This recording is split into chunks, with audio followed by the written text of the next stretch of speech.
What's going on, guys? It's Team Dark Arm Dealings here with Sunny. Just got back from our Shreveport tournament. How'd you do today, ma'am? I went 4-1, got top 4. Only loss was to you. And how'd the rest of your matches go, ma'am? Pretty good. I 2-0'd everybody I played except for, you. Oh, he's modest. So, what were you playing with today? I was playing Zoo-Brigade with a Zoo-Brigade package. Not bored of it yet, ma'am? I've thought about going back to the Rescue Cat package. I think that it's got a little bit more that it can do. It's got a little bit more versatility in the sense that it's got the lines get a little bit less linear, but it's just not as good. Yeah. So agreed. Imperm effect Baylor hurt really bad. Yeah, and I think that the versatility is not there as much because first of all, it locks you into having to play the Gamma package because you kind of have to. Just as much as you activate effects where you leave monsters not on field, if you're running the Cats, you have to run the Gamma package. Then it takes up a space in your extra deck with Psyframe Lord Omega. And then at the end of all of it, if you want to run the Zeus package, then you have to run some suboptimal cards like the Sky Cavalier with the Down Magician. Yeah, I think it's just suboptimal for what you can do. Gotcha. I think the Zoo package is just more flexible. Gotcha. Show us what you're cooking with now. Sure. It's a pretty standard list, honestly. The 3 Fractal, which is the most, it's the best starter in the deck.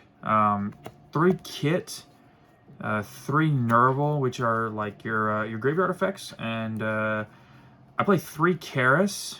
I play off the basis that you want to have a lot of superior extenders. The Karis themselves, a lot of people are cutting down to 2, but as you'll see later, since I play Desires, I've had situations come up a lot where I'll like banish 2 Karis, and to be completely honest, I think in the current build, you want to have as many names as possible, and just being able to get sometimes you don't even want to activate Kit, but I feel like having the extra Karis is just like an extra material that you can send off of a Kit and not be getting worried about your numbers running low. So I think that the 3rd Karis is a lot more important than people realize. This list is 42 cards, and if you wanted to cut it down, you could absolutely cut a Karis. But the fact that you can pitch a Karis off of a Karis to activate its effect means that it's not a brick as much as it's never really bad to see it in your hand because you can normal it or you can pitch whatever you want to special it. Sweet. The Zoo package is real small. 1 Rat, 2 Thoroughblade. Nevin played this exact package in the YCS that he won. I didn't like the Thoroughblades at first because I feel like they don't accomplish as much. But getting that extra draw could be really big.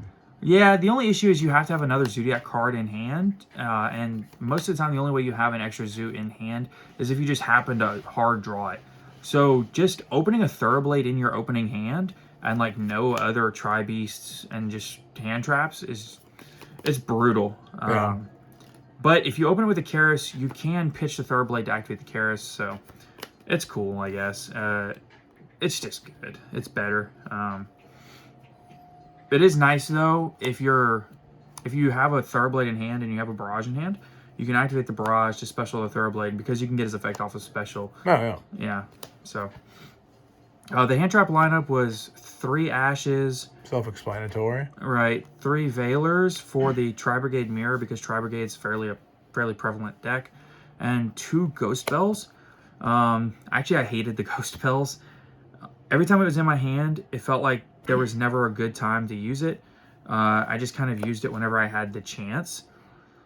But I think that's kind of how Ghost Bell is in a lot of matchups. It's either really good or it's not. Yeah, it's either amazing or it's just kind of there. And sure, you're going to hit something in most decks. But a lot of, I would play it against Virtual World, and I hit a Nian, kept it from activating its effect, which was cool.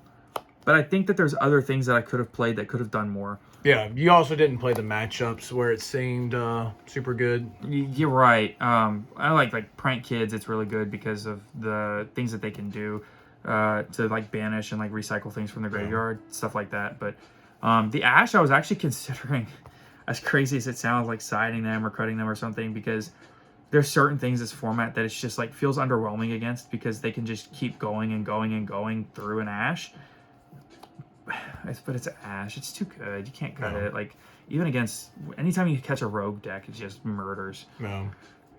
That's all the monsters. The spell lineup, 3 10 key and 1 barrage. Yeah, it's too versatile. I play 1 foolish. You could probably cut 1 Karis, 1 foolish if you want to go down to 40. But the more I did the numbers, I liked having 1 extra starter. Foolish basically functions as a 4th Fractal, because you can go from Foolish straight into Kid into Nerval and just...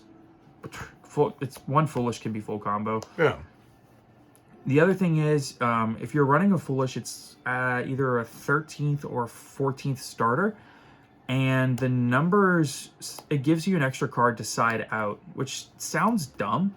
But the difference in siding out a Foolish and a 10 key and going from 14 starters to 12 starters versus going from 13 to 11, the difference is actually about like 5 or 6 percentage points. And I feel like it made the difference. And I do run 3 desires. The draw power, since every card's a blowout, getting 1 extra Tri-Brigade name just can end the game. And called by, because of course it's a 1-of. It's too powerful not to play. I do play 3 Revolt. Some people play 2. I think going first, you always want to play, in the opening, going game 1, you always want to have 3 Revolts. It's a blowout. It's a bomb. It's the biggest bomb in the game right now. I do play 3 Imperm also for the mirror match. Also handles Rogue, same as Effect Veiler. I play 3 Solemn Strike. Solemn Strike is the top 5 cards in the game right now. I agree. It's very good. Ridiculous. And IO is like top 3 cards in the game right now, probably. So, like I said, the list is 42. You could probably cut a couple of things here and there, but that's the gist of it.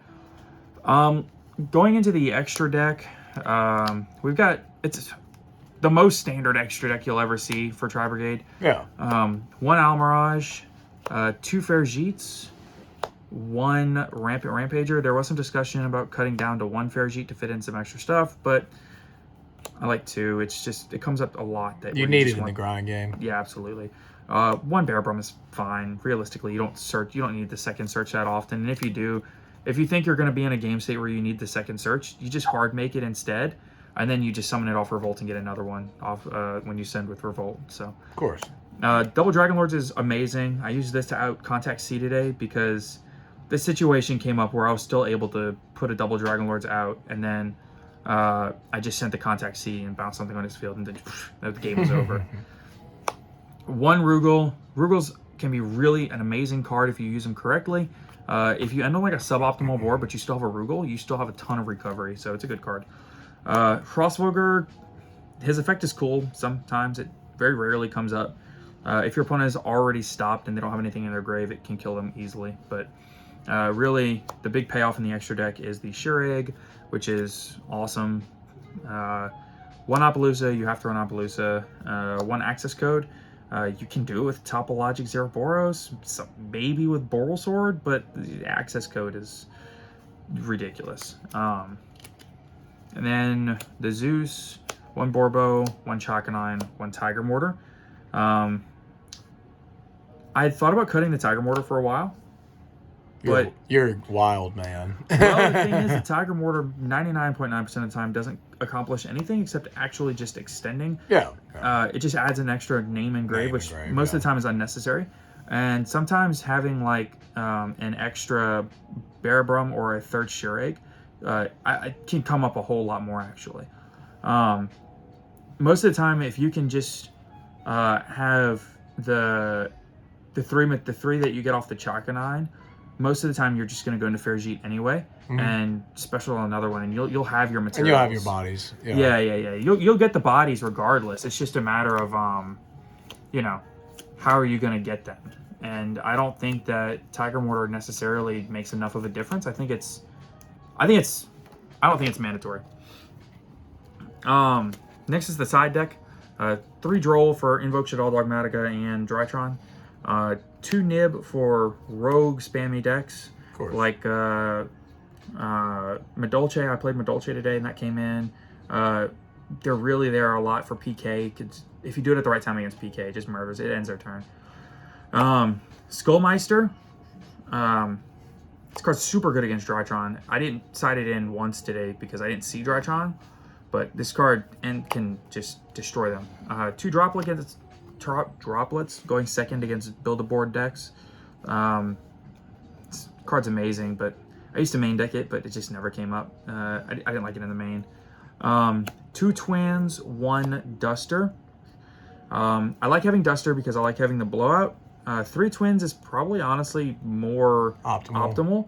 So you could chain to stuff being activated. Yeah, but the deck already doesn't love back row decks. So if I have the opportunity to just blow out their entire back row against like something crazy, like you take that chance. Yeah, against something.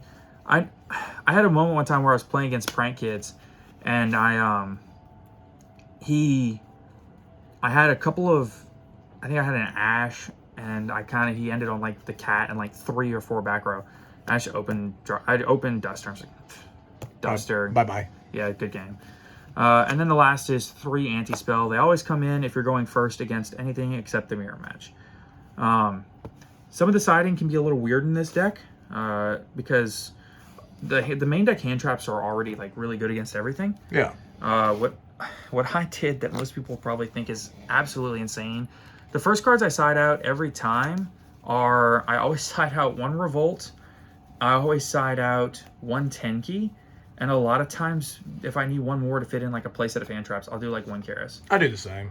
Yeah. Because like, Tenki's cool, but, and I started, instead of the Tenki, doing a Foolish, because Foolish is a little bit less versatile than Tenki, because Tenki can be your whole zoo package. Yeah.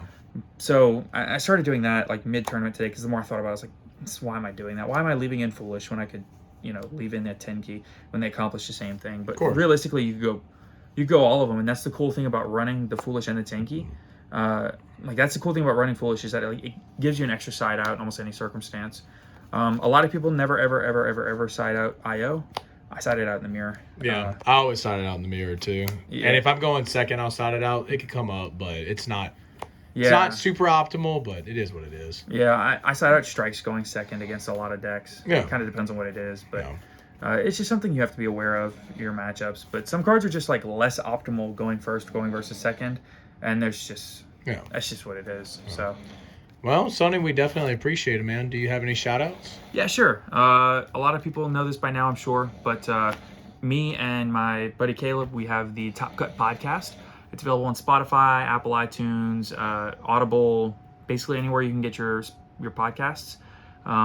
We have our own Discord server, which we like a lot. Be sure to follow us on Twitter at Top Cut Podcast. And be sure to check us out. We post every Tuesday and every Friday. Usually the episodes are around an hour long. So.